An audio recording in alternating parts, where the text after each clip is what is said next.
సంపూర్ణ అవలక్షణాలున్న కల్వకుంట్ల చంద్రశేఖరరావు అధికారంలోకి రావడం వల్ల ధనిక రాష్ట్రమైనటువంటి తెలంగాణకు దరిద్రం దాపురించింది. అందుకనే ఆయన మాటలు కోటలు దాటుతున్నా కాళ్ళు కడపలు దాటలేనటువంటి పరిస్థితి ఉంది. ఇవాళ పిట్టల ధరనే మర్పిస్తున్నటువంటి పరిస్థితి. ఇవాళ లత్కోరులను మించిన లత్కోరు మాటలు చెప్తున్న ఈ లత్కోరు ముఖ్యమంత్రి ఈ రాష్ట్రంలో కల్వకుంట్ల చంద్రశేఖరరావు అని సందర్భంగా మనం చేస్తున్నాం. ఈ మునగాడు చెప్తుండు మాట తప్పితే తల నరుక్కుంటాడంట.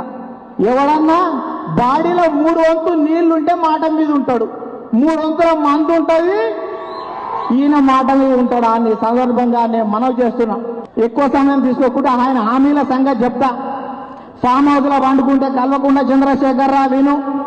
దళితులకు ఇవాళ డబుల్ బెడ్రూమ్ ఇల్లు రాలే, దళితులకు 3 ఎకరాల భూమి రాలే, రైతు రుణమాఫీ కాలే, నిరుద్యోగులకు 1,00,000 ఉద్యోగాలు రాలే, కాంట్రాక్టర్లు పర్మనెంట్ కాలే, KG to PG ఉచిత నిర్బంధ విద్య రాలే, నియోజకవర్గానికి 1,00,000 ఎకరాలకు నీళ్లు రాలే, ఇవాళ తండాలు గ్రామ పంచాయతీలు కాలే, మహిళా పారిశ్రామిక వేడలు కాలే, మైనింగ్ యూనివర్సిటీ రాలే, అమరవీరులకు స్తూపం కాలే, జర్నలిస్టులకు భవన్ రాలే, మూసీ నదిల మురికిల పోలే, హుస్సేన్ సాగర్ ప్రక్షాళన కాలే. అరే ఓ సన్నాసి, నువ్వు ముఖ్యమంత్రి ఇచ్చినటువంటి హామీలను కూడా చెప్తున్నా. ముఖ్యమంత్రి అయిన తర్వాత మన ఊరు మన ప్రణాళిక ఎటుపోయింది, గ్రామజ్యోతి ఏమైంది, ITIR ప్రాజెక్టు ఆగమెందుకు అయ్యింది, ఇవాళ బుర్జు ఖలీఫా టవర్ ఏమైంది, కళాభారతి భవనం ఏమైంది, film city, sports city, pharma city, education సిటీలు ఎందాక వచ్చినాయి, స్కైవేలు, స్కైవాక్లు, మల్టీ లెవెల్ ఫ్లైఓవర్లు ఎక్కడ పోయినాయని నేను చాలా సూటిగా అడుగుతున్నా. మా రమణన్న ఇంతకుముందు చెప్పినట్టు కరీంనగర్ న్యూయార్క్ చేస్తానన్నాడు, వరంగల్ లండన్ చేస్తానన్నాడు, ఓల్డ్ సిటీ ఇస్తాంబుల్ చేస్తానన్నాడు, యాదగిరిగుట్టను వాటికన్ చేస్తానన్నాడు, హైదరాబాద్ డల్లాసు చేస్తానన్నాడు. ఇవాళ ఏం చేసిండయ్యా అంటే బేటన్ టాటాన్ చేసిండు, బిడ్డని బిర్లాన్ చేసిండు, అల్లుని అంబాని చేసిండు, తెలంగాణకు తట్టు చూపించిండు అని సందర్భంగా నేను మనవి చేస్తున్నా. ఇటువంటి ముఖ్యమంత్రి అయ్యా కల్వకుంట్ల చంద్రశేఖరరావు దళితుని ముఖ్యమంత్రి చేస్తానన్న దగులు బాధ్యమే నీవే ముఖ్యమంత్రి అయినవు అని సందర్భంగా మనవి చేస్తున్నా. ఇవాళ వీరభద్రుడికి బంగారు మీసాలు పంపిస్తుండు. అయ్యా మాలా మాదిగా మహిళలకు క్యాబినెట్ లో అవకాశం ఇవ్వని దొర వీరభద్రుడికి మాత్రం మీసాలు పంపిస్తున్నావు. ఇవాళ దేవుని మొక్కులు తీర్చుకుంటున్నావు, కానీ రాజ్యాంగబద్ధంగా వచ్చినటువంటి హక్కులని నువ్వు ఎందుకు తీరుస్తలేవని సందర్భంగా మనవి చేస్తున్నా. ఈ మధ్య చాలా మంది మహిళలు పోయి కేసీఆర్ని అడిగినట్ట, సార్ మహిళల ఒక్క పేరన్న చెప్పరాదు క్యాబినెట్ లా చాలా మందికి ఇబ్బంది అవుతుందంటే నా దృష్టికి కూడా వచ్చిందమ్మా. ఇప్పుడే చెప్పిన తుమ్మల నాగేశ్వరరావు నువ్వు ఆడ కాదు మొగ కాదురా ఏదైతేంది, తుమ్మల నాగేశ్వరరావు పేరు తీసేసి నాగేశ్వరమ్మ పెట్టుకోరా సరిపోతా సెట్ అవుతుంది అనేటువంటి పరిస్థితి ఈ రాష్ట్రంలో ఉంది అని చెప్తున్నా. అందుకనే సోదరులు చాలా విషయాలు మాట్లాడితే 1-2 విషయాలతో పూర్తి చేస్తా. ఇవాళ కాంట్రాక్ట్ వాళ్ళని పర్మనెంట్ చేస్తానన్నాడు. ఈ రాష్ట్రంలో 4 పర్మనెంట్ అయినాయి, ఆయన ఇంట్లోనే పర్మనెంట్ అయినాయి.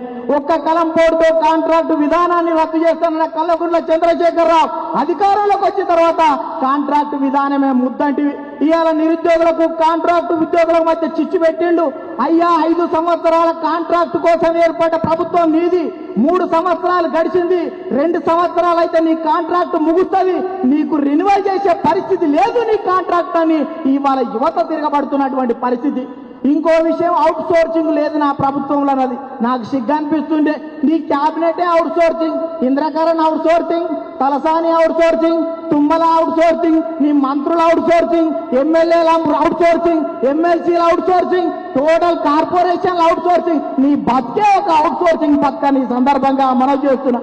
ఇవాళ ఈ రాష్ట్రంలో నిరుద్యోగులు అయ్యాల చెప్పిండు, మనం గనక తెలంగాణ రాష్ట్రం రాకపోతే చెప్పాల్సిన ఒకరు కూడా రాదని చెప్పి ఉద్యమం చేస్తే ఇవాళ నిరుద్యోగులను ఉద్యమాలు చేస్తుంటే తిన్న వెనకగా ఉద్యోగాలు చేస్తున్నారు.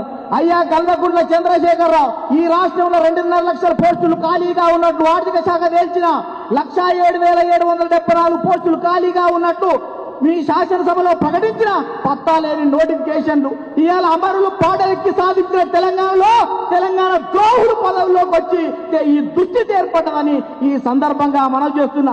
యాగాల మీద ఉన్న శ్రద్ధ ఇవాళ త్యాగాల మీద నీకు ఎందుకు లేదు అని చాలా సూటిగా ప్రశ్నిస్తున్నా. ఇటువంటి పరిస్థితులలో ఏ హామీని నెరవేర్చిన చంద్రశేఖరరావు ఇవాళ 3 సంవత్సరాలు నోట్లు దండుకున్నాడు.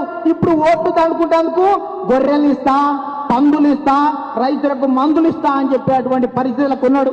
అయ్యా చంద్రశేఖరరావు మీడియా మీద ఆంక్షలు పెట్టి కంట్రోల్ చేసినా జనం నిన్ను అబ్జర్వ్ చేస్తున్నారు. నేను పొద్దుగాల మొన్న పేపర్ చదువుతున్నా. ఆ పేపర్లు ఏమొచ్చిందంటే నయీం డైరీలో పేజీలు మాయం.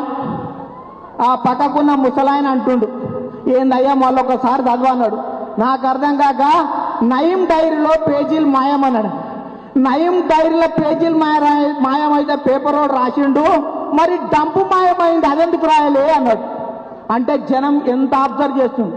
అది అన్న తర్వాత నాకు ఆలోచన వచ్చింది, నేను ఈ డంప్ ఎట్లా కనుక్కోవాలంటే మా ఊర్లో ఆయన అంజనం వేసి చూస్తాడు. పశువులు పోయినా, గొర్రెలు పోయినా, మేకలు పోయినా, మనుషులు తప్పిపోయినా అంజనం వేసి చూస్తాడు ఎటు దిక్కుపోయినాయో. మొన్న పోయి నయం డంప్ ఎక్కడ పోయించారు దూడు అంటే ఆయన తిప్పి తిప్పి చూసిండు. ఆ గజ్వేల్ సైడ్ అయితే చూపించిండు, అవి ఎటు పోయినాయో నాకు తెలియదు. కానీ అటువంటి పరిస్థితి ఈ రాష్ట్రంలో ఉంది అని చెప్తున్నా. అందుకనే పూజ్యులు, గౌరవనీయులు, విజ్ఞులు, విజ్ఞానవేత్తలు అందరూ కూడా సమయాప్తం కావాల్సినటువంటి పరిస్థితి ఉంది. మనం మొదటి నుంచి జేఏసీకి చెప్పాం, ఏకపక్షంగా పోవద్దంటే ఇవాళ వాళ్ళకు తెలిసింది.